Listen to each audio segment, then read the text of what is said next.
your valuable time and joining us for this hour. Um, my name is Miguel Escobar, and I serve as the Managing Program Director for Leadership Resources and Communications and Marketing at the Episcopal Church Foundation. And I want to just share a few words about what the Episcopal Church Foundation is. ECF is an independent, lay-led organization that was founded in 1949. And our mission is to empower congregations through visioning and planning, leadership development, and raising financial resources for ministry. When I speak with my friends about what it is that ECF does, I oftentimes say that we're sort of the organizational development wing of the Episcopal Church. We're passionate about vestureship and things like annual budgets and capital campaigns and strategic plans, and that is kind of the realm of where we work. Through programs, we are hoping to build a church where lay and clergy leaders work together to transform the church. We're trying to build a healthy and vital Episcopal communities of faith. We want Christian stewardship to be meaningful and for there to be effective fundraising. And also, we're pushing into the future with innovative, mission-based ways to be the church of the future. As I said, my name is Miguel Escobar, and serve as the Managing Program Director here. I've been working at the Episcopal Church Foundation since 2010. I'm a lay member of the Episcopal Church, a member of Grace Church in the Diocese of Long Island, and I've been an Episcopalian since about 2005. And I'll keep my introduction short. Brendan, who's our presenter for tonight, wonder if you can introduce yourself. Thank you, Miguel. Good evening, everyone. My name is Brendan. And Brendan, you are muted. Oh.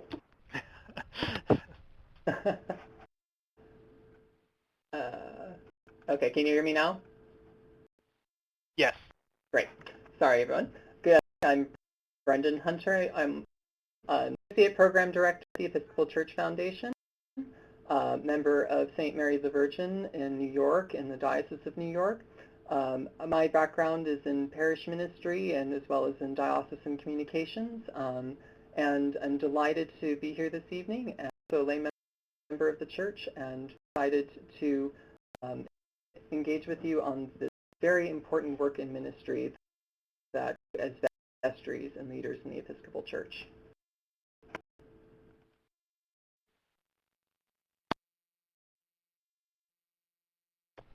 Great, thank you, Brendan.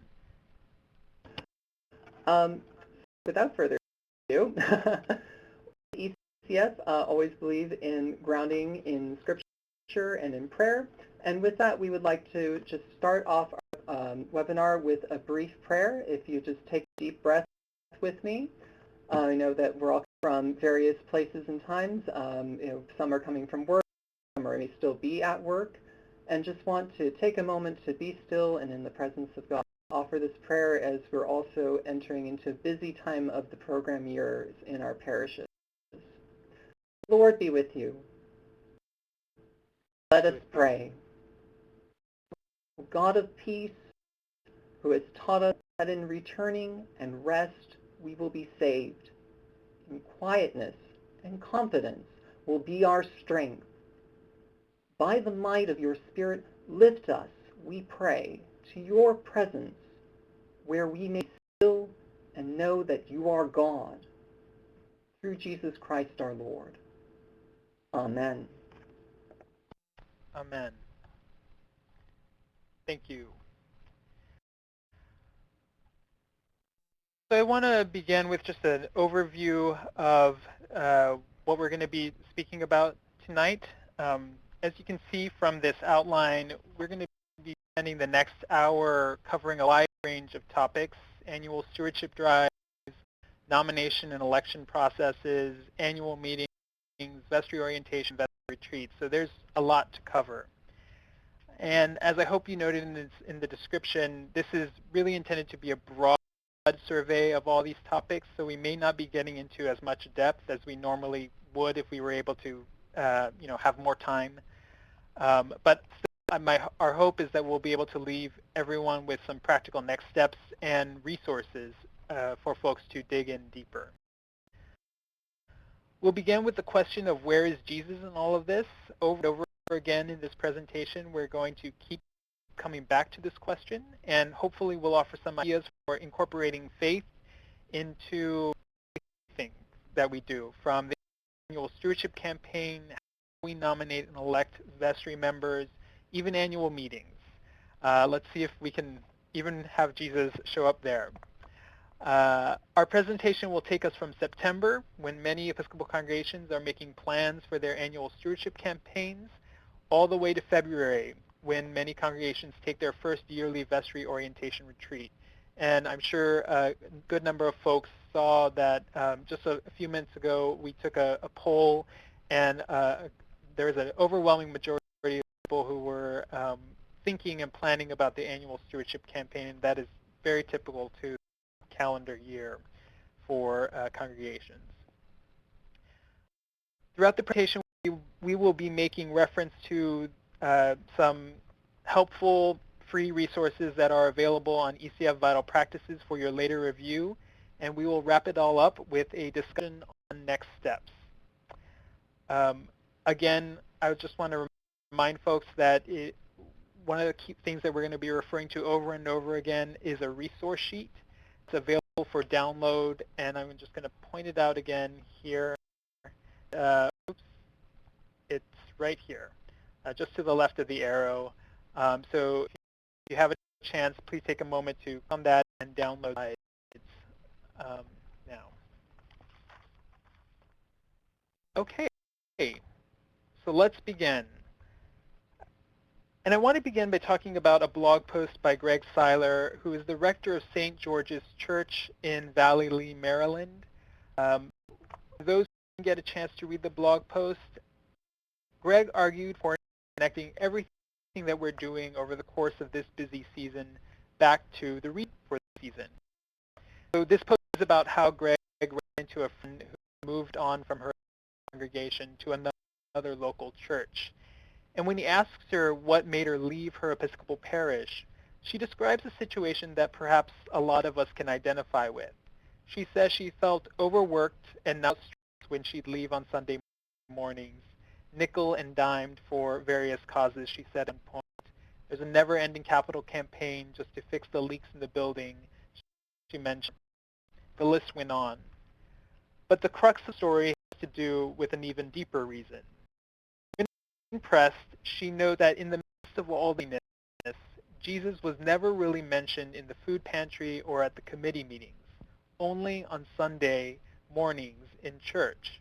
It was never really tied together to be about God and us and Christ. So we want to just begin by encouraging everyone to look and think about all the programmatic elements that we're doing at this moment in our congregations, and ask, is Jesus visible and present in everything that we're doing? Our hope today is to offer some ideas for incorporating this reason for the busy season back into those many milestones we're going to be talking about today. So with that, let's go to the area that I know a lot of people are thinking about, which is annual stewardship campaigns. Thank you, Miguel. So as many of you indicated before in the poll prior to starting this webinar, that stewardship is on the minds of many of you, as we know that in many Episcopal congregations, typically the launch of the program year also means the launch of the annual stewardship campaign. And just to be clear, that when we refer to annual stewardship campaigns, we're talking about the campaign appeal to your congregation to raise money for the following year. Typically, this includes the mailing of pledge cards and letters, and for most congregations, this is going to be at least 2/3 or more of the parish's income. One of the many reasons on stewardship that we would like to highlight for you is addressing lackluster stewardship. a webinar that was led by two ECF Capital campaign consultants, Jerry Kuchar and Aaron Weber-Johnson. Particularly for those who have a fledgling stewardship campaign or stewardship team that seems stuck or wondering where to begin, I highly recommend sending this webinar to those individuals to look at. I will be looking up several points from this webinar for you in the next few minutes, but like all of the resources that we will be pointing out to you this evening, our main objective is to highlight some topics, ideas, resources for you to dig later into after this webinar. So first, one of the things to point out is to view the notion that you will be getting 100% participation from your annual pledge campaigns, and instead to focus your energy on one segment of the congregation, those who are committed but who can give more. In this webinar, Aaron Weber-Johnson breaks congregations into three different categories. The converted, those who are the people who give faithfully and regularly at every campaign. The uncommitted, those who are at the other end of the extreme, the ones who may have given sporadically or not very much at all. And then there's the group between those two extremes, the committed. Aaron's point here is that most annual stewardship campaigns spend a lot of time and energy speaking to those two extremes rather than to that committed category, the people in the middle to give more. Finally, Gary Kuchar talks about what makes a good stewardship campaign theme. He notes that many Episcopal congregations too heavily on the language of obligation, of guilt, on preventing the closure of programs, and says that this really doesn't work. For example, this sort of language would include, we have to give to our annual stewardship to keep our doors open and the lights on. Jerry says that a good pitch communicates what is made possible because of people's contribution in time, in talent, and resources. It communicates impact, in other words. And the best pitches communicate that vision and impact. If your congregation's materials are a good place for you to start off if you're wondering where to begin, to look at the language that is placed in there. Is it communicating that obligation, or is this talking about impact and vision? Third, both Aaron and Jerry talk about the need to augment our typical annual stewardship letter with one-on-one visits and conversations. In the middle to latter half of the 20th century, in many congregations, there was an every member canvas that was tied to a stewardship campaign. Some of you may have been part of every member canvases.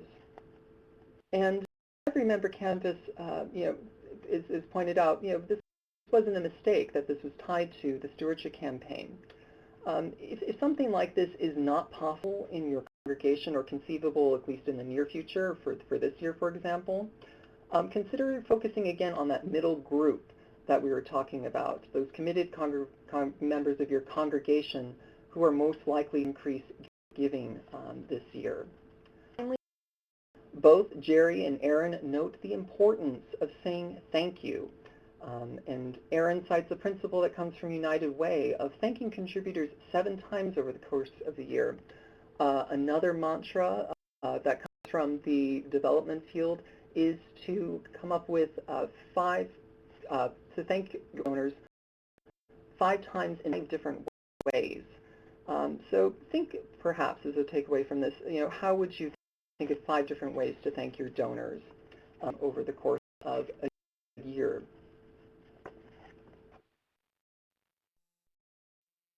So a few resources. Again, this is just to highlight a few from your resource sheet that I'd like to point out and highlight for you to really point you to if you're feeling stuck or wondering where to begin. Johnson's Model Intentional Giving is an article from further back in our archives. It shares stewardship practices from a research study that is really, I would just say, is timeless. Laurel talks about 6 stewardship practices that have been in use in thriving Latino congregations that are absolutely applicable to all Episcopal congregations. Um, David Postorero, in sharing lessons from an annual giving campaign, how annual stewardship became more than just about money in his congregation, and really about the shared ministry of all the baptized. In this article, he shares examples such as how the campaign included a component on Sunday mornings during worship when the people gathered at Trinity Cathedral would affirm their faith by reciting the 5 vows of the baptismal covenant. I've already spoken about addressing lackluster stewardship campaigns, but would also like to point out tonight to you Year-Round Stewardship, talking about money, led by Chris Harris. Chris focuses on the intersection of personal financial wellness and personal stewardship and how to engage discussion and reflection on this topic. Finally, 2 very different tools that might help in your campaigns. The first is the annual giving campaign tools that Laurel Johnson assembled. This includes a checklist and a timeline to help with your annual giving efforts. The second, All Saints' Mad Lib Pledge Card, is a very clever and fun way to fill out a pledge card that still focuses on the mission and vision of your congregation. If you're looking for an example about using some fun and humor in your campaign, definitely check this out. So, just going to pause for a second to note that this is a great group that we gathered this evening. I know that, as Miguel mentioned, there's tremendous knowledge in this online virtual room of ours, and would welcome and invite you to in the chat box what stewardship campaign themes have worked well in your congregation.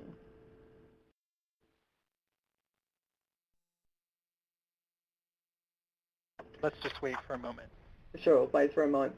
But also, if you have any other questions, well, please, feel free to type those in as well.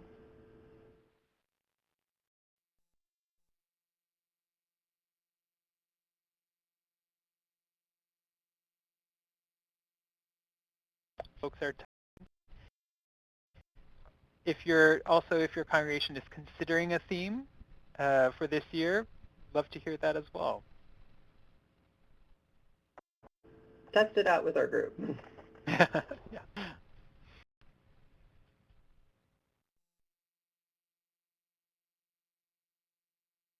We had a question about whether or not the resources are available on the ECF website. They are, and I'll just point out where the resource sheet is. It's just to the left of the arrow. You can click on that and download and print, and include the URLs for those. So Michelle shares that used Tending God's Vineyard and spoke of how time, talent, and treasure figure into how we tend our part of God's vineyard. Lovely. I imagine we get some really rich imagery with gardening involved with there, which is lovely. Quite a few people are sharing right now. Okay, the New Consecration Sunday. I'd love to hear more about that. I will say I'm not familiar with that program.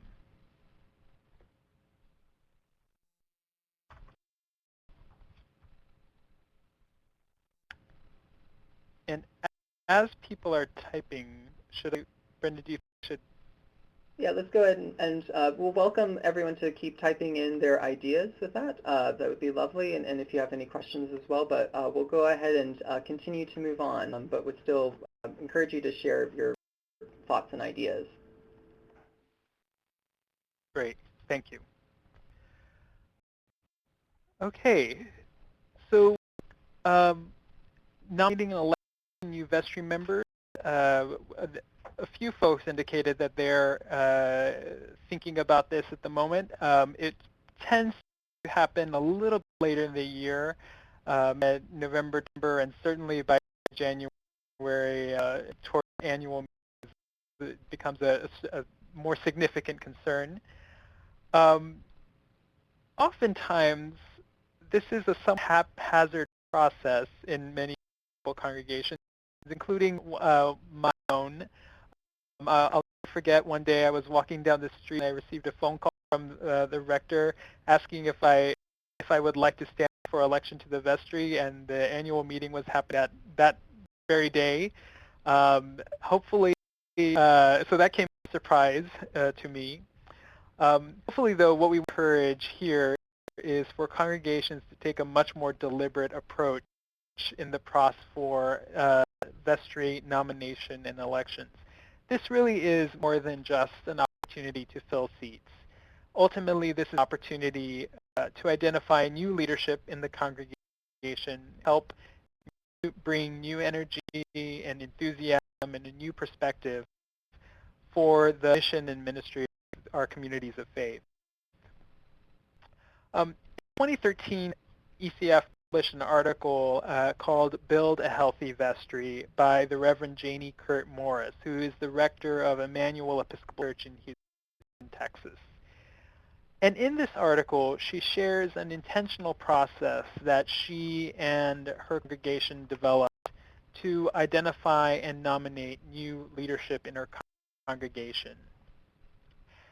They chose to emphasize the nomination process rather than the election, which follows hers and many Episcopal congregations' practice of only nominating the same number of seats of individuals as there are seats up for election. So it really focuses on the nomination process rather than the election that happens at the annual meeting. With that in mind, it hinges on getting members of the congregation to attend a 1-hour vestry discernment session, which is repeated for people's convenience. And these sessions are held in the months prior to the annual meeting, so about now. These sessions are focused on giving anyone who is interested in the congregation an opportunity to discern whether vestry service is a ministry that God is calling them to do. At these sessions, participants receive handouts that describe the job description of vestry members, expectations of vestry members. There's an orientation session to the mission and vision of the congregation.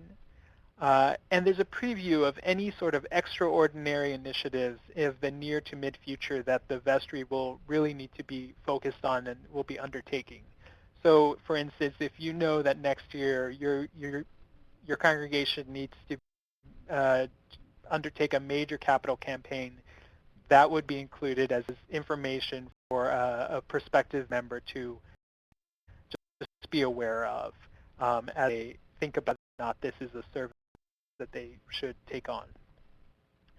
Participants are then asked to think about this, pray about this, and send their replies in 2 weeks. And whether it's a yes or no, or apparently there's a lot of not yets, all of that is just great information to be able to follow up with people in the coming years. And I also want to point out just the value of this process for the congregation as a whole.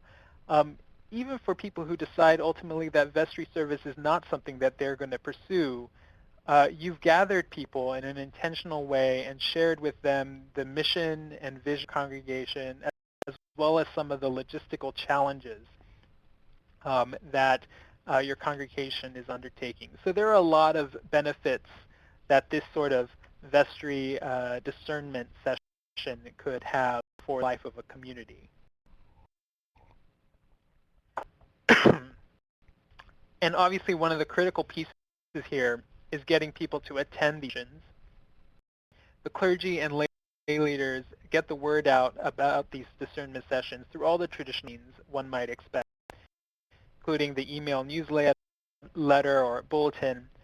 But going back to a theme that Brendan touched upon just a few minutes ago, one of the most important ways that they get the word out about these sessions is through one-on-one conversations. So they go through a process of identifying who they think would be a strong potential vestry member, and there are some one-on-one conversations that happen and invitations to the vestry discernment session.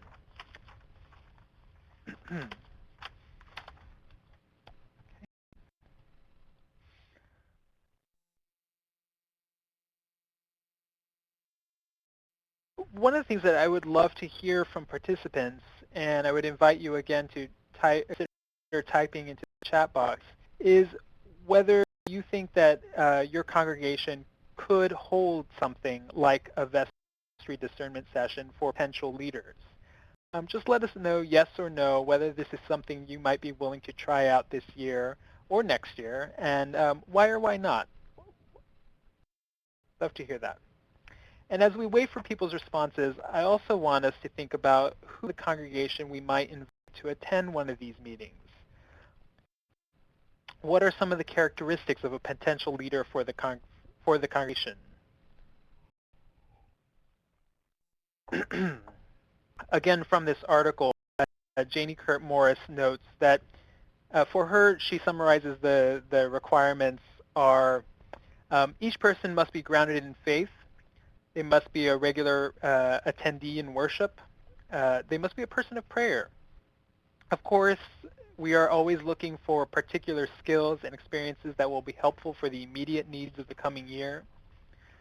We seek those who are respected in the church community. Some will already be known widely, while others are building that respect in smaller circles. Finally, we want everyone to be positive and trustworthy, i.e. emotionally healthy. We must be hooked into fixing someone even when we feel anxious or desperate to get that one more vestry candidate. And I think all of us know that feeling of trying to fill that seat. Another resource, which I'll speak about just a moment, it was a webinar called Identifying and Recruiting New Leaders by Ella Alkenkloss. And she just notes that looking for new leaders, we want to be keeping an eye out for those who have capacity, the time, and the energy to truly be participants. Those who seem to bring others along, they have the passion, commitment, uh, people who are dependable and reliable, and who are willing to imagine a different kind of church, which I think is a great question to ask ourselves when considering potential leaders. Is this person willing to imagine a different kind of church than we know at the moment? So again, here are some references for nominating and electing vestry members. Reference the two tools, Healthy Vestry by Janie Kurt. Vestry discernment, possibly a tool. Again, this is all on the source sheet. Those, those I can't overemphasize how great those resources are. They include a sample vestry discernment letter. They include a sample agenda for the vestry discernment meeting, an outline of the overall process and expectations for nominating members, vestry members. The second resource, or the third resource rather, is Alkenkloss's webinar, Identifying and Recruiting New Leaders, and it's just a 1-hour session. There's a good recording that goes into the importance of holding one-on-ones, how you keep an eye out for new leaders, how you approach new leaders. So if that's something that your congregation is really interested in or struggling with, I would highly recommend checking that out.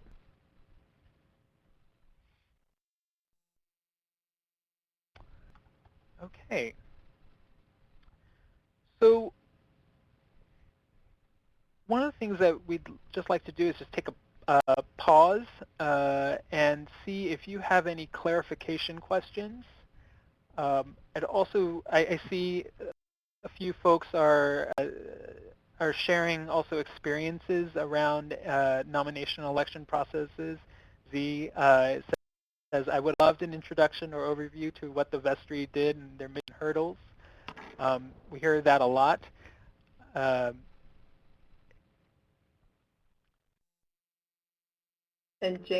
James, you have your hand raised. I don't know if you can type your question into the chat box.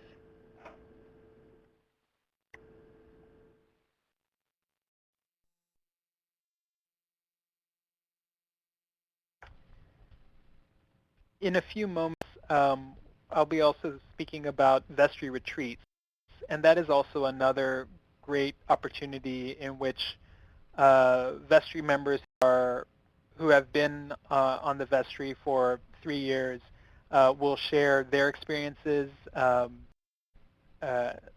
and it's another sort of orientation opportunity.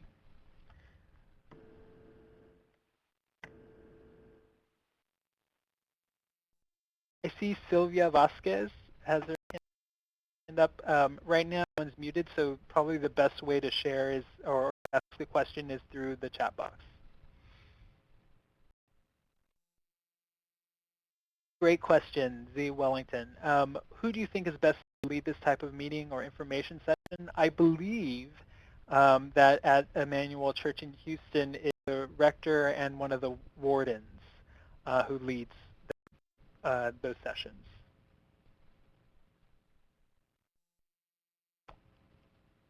It could also be the nominating committee that's assembled, which is typically a smaller committee consisting of the rector, one of the wardens, and maybe a vestry member or two. Typically, nominating committees are a smaller subset of the vestry. Ray also has the idea of asking anyone who's interested to attend one or more vestry meetings before the election. This could be part of the decision process.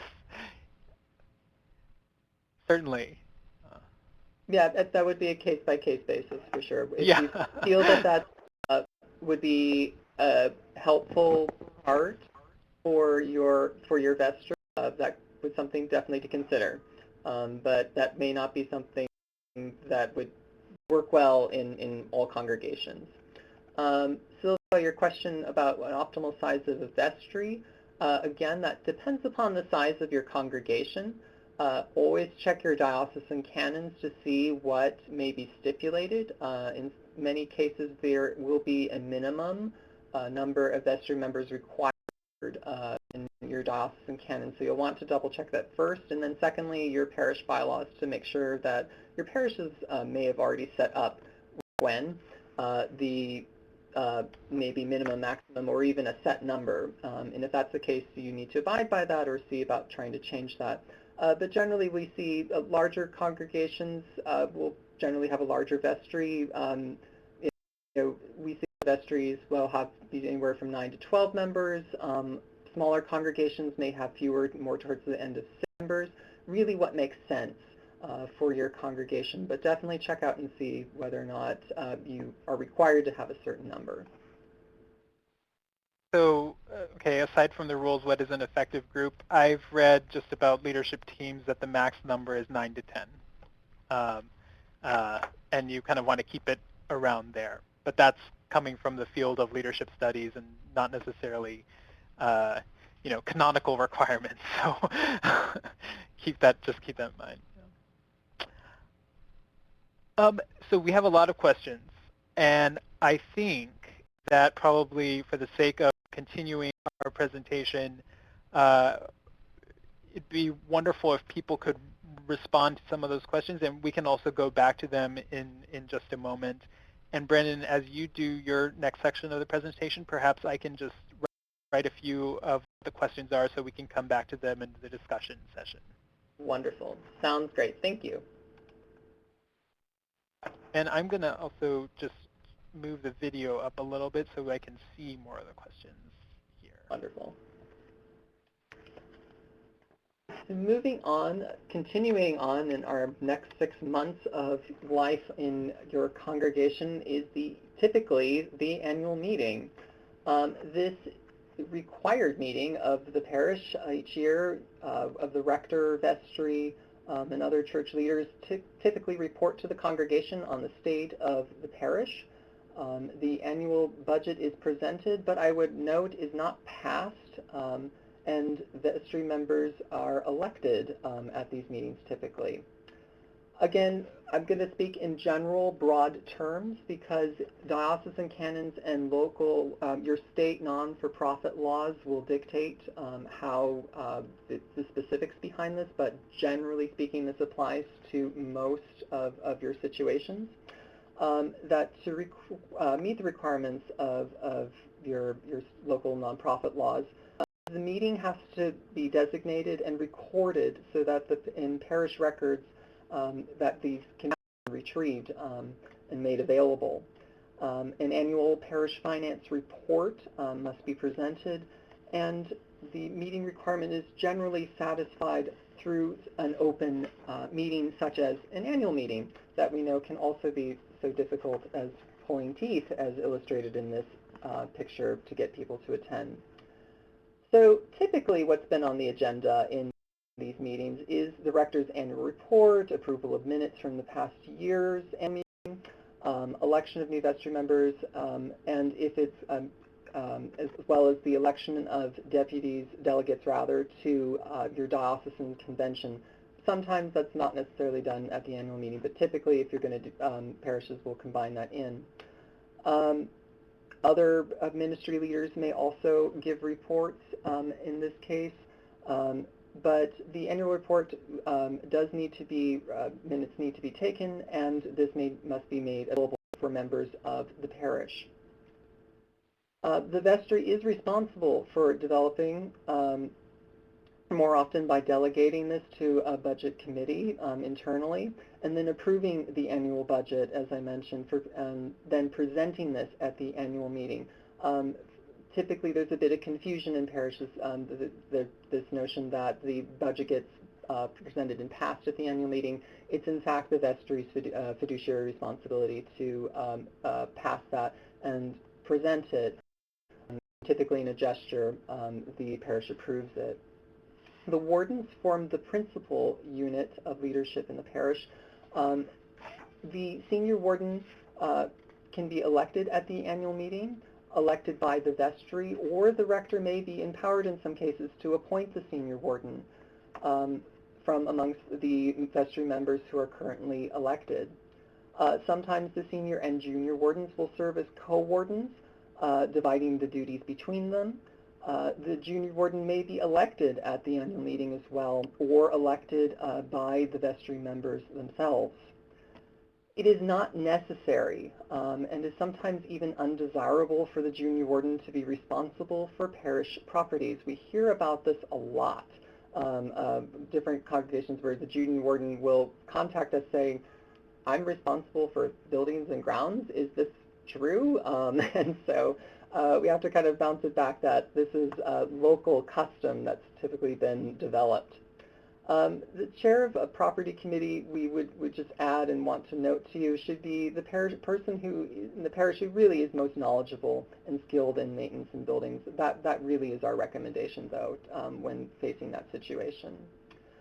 And just real quickly touching on with annual meetings, who are electing the vestry members? It is the congregation and the annual membership. These are members in good standing. Typically in a diocese, this means that they have, they're communicant, meaning they've received communion usually 2 or 3 times a year at a minimum, and are givers of record, as well as being a confirmed member of the Episcopal Church. The rector may screen the list of vestry candidates and remove those who do not agree with him or her. Is a question that we've been asked before. The answer to this is no, that the slate of nominees is usually prepared by the nominating committee, and the slate is presented at the annual meeting.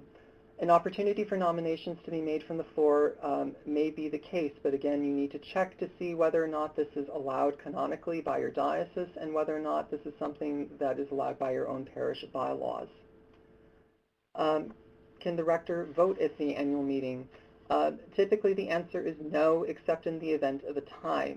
The rector is considered a member of the clergy of the diocese and not a member of the parish. But again, this is something that you want to double check with. These are technical matters. And finally, when it comes to the budget, this is, again, the vestry's fiduciary responsibility. Given all of those sort of basic tenets. We at ECF would really encourage you to consider the annual meeting as an opportunity for a lot more than just reporting.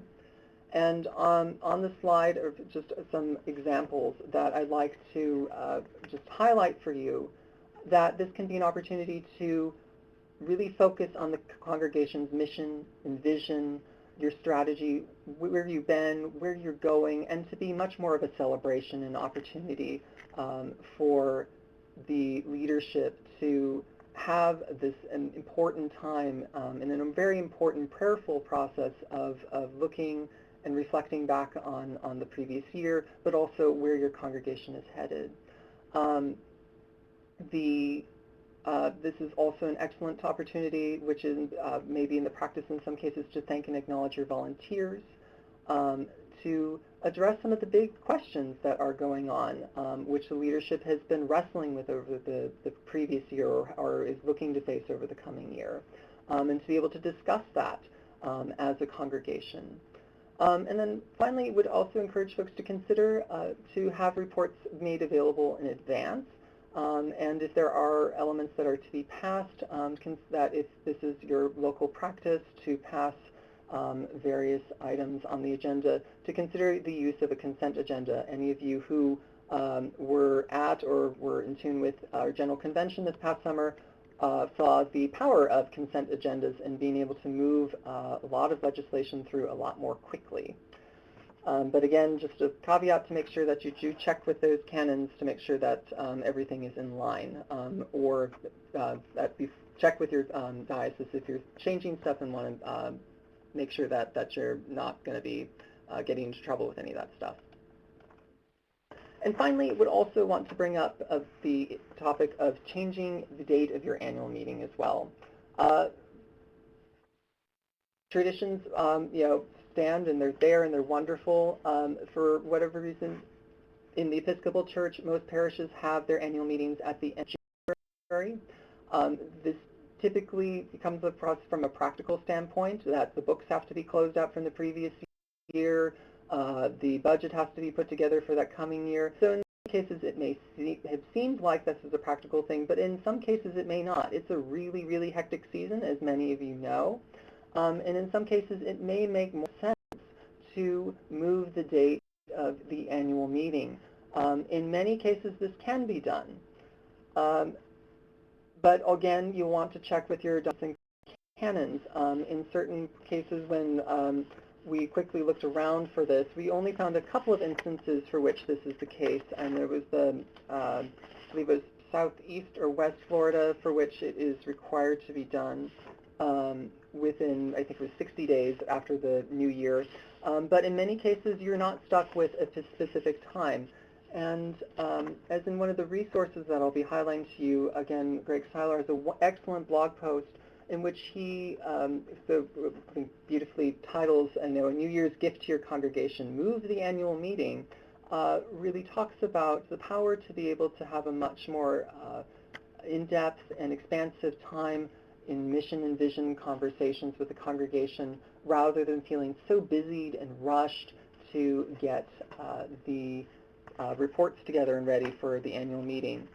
But do bear in mind, though, some of the consequences of doing such, that the logistics of when you're electing members, of getting the budget together, getting your delegates elected to diocesan conventions. So just keep those points in mind.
snapshot of an urban neighborhood.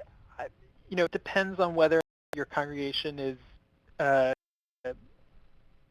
in this place, but um, she lays out a set of a process by which vestry members go out into the neighborhood 2 by 2, take some photos, come back, uh, upload those photos to a PowerPoint presentation, and then reflect together on how is the neighborhood and the church interacting.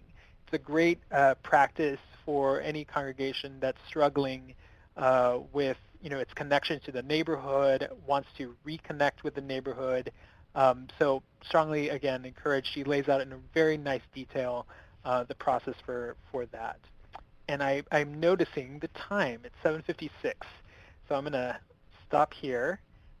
And, or actually, I will briefly speak about these other resources. Sandy Kolb's framework for vestry success. I mentioned the 4 stages: form, norm, storm, perform. She offers more information about those processes of groups. Um, Donald Romanik's article on being a new warden, and then there's some specific articles for vestry retreats. Again, you can see all of this in the slides at a later point. And great, Diane Adams in the chat box says, I used Bootstrap Your Vestry Retreat as a resource in planning for last February, and it worked very well. All right.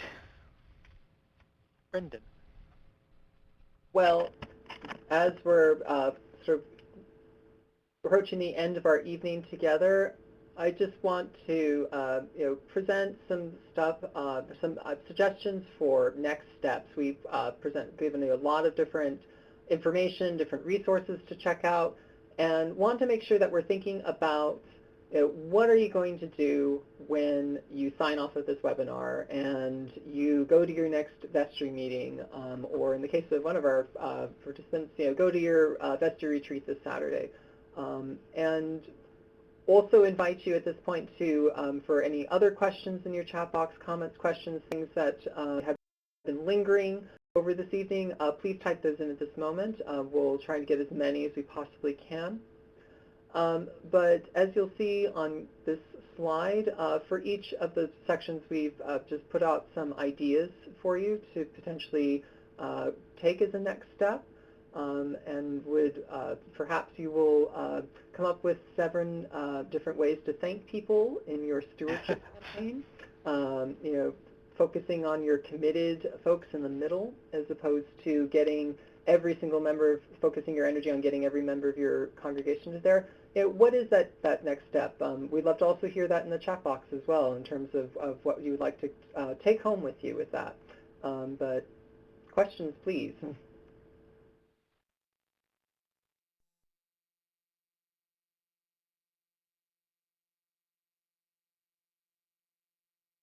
With nominating and electing vestry members, which is our second section, some suggestions that we pulled out from here as well.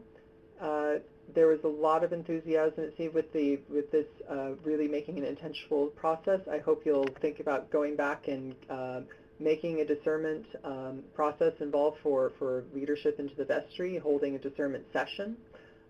See if you can go ahead and plunk a few dates on the calendar. That's always one of the most difficult things, it seems. Get that booked early so that everyone's committed into that.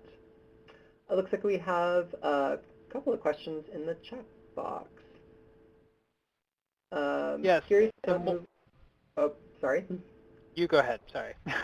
I'm curious about why some are recommending moving annual meeting from winter to Advent. Will the articles really don't understand? Greg actually does talk about that, in fact, in the New Year's gift, moving the parish annual meeting. They moved theirs to December. And so he talks very much in depth about why they chose to move it to December. My parish, because we just need more time to be able to deal with the books and a lot of other big things coming up in January. Ours is held always on the first Sunday in May. So there's individual circumstances playing a lot into that. And then for our last section on annual meetings and vestry orientation retreats, as we mentioned, check those diocesan canons and your parish bylaws, dig those out, and see whether or not you might be able to move the annual meeting. Would this be something that everyone would be enthusiastic about? And definitely check out some of those resources on orientation and retreats. And get that on the calendar if you don't already have a date on there, and so that when folks are coming onto the vestry, they'll know that that's the date that they're going to have to commit if they are going to be on the vestry. There's a few just... Yes, the slides are available on the left-hand side of the screen in the Files box. I don't know, Miguel, if you can use the green arrow, thank you, to show where that's located. We also will be sending a follow-up email to you within the next 24 hours or so with a link to the recording of this webinar, as well as to download a copy of the slides. So those will be available for you, as well as the resource sheet too. So you can either download those in the file box on the left-hand side, or just wait for that email that we will be sending to you as well. There's also a note about the chat file. Certainly we don't usually do that, but there was a lot of really great information here, so we will print that out and make it available as well. Absolutely. Before we wrap up, just want to touch base on some other upcoming webinars you might want to consider as well.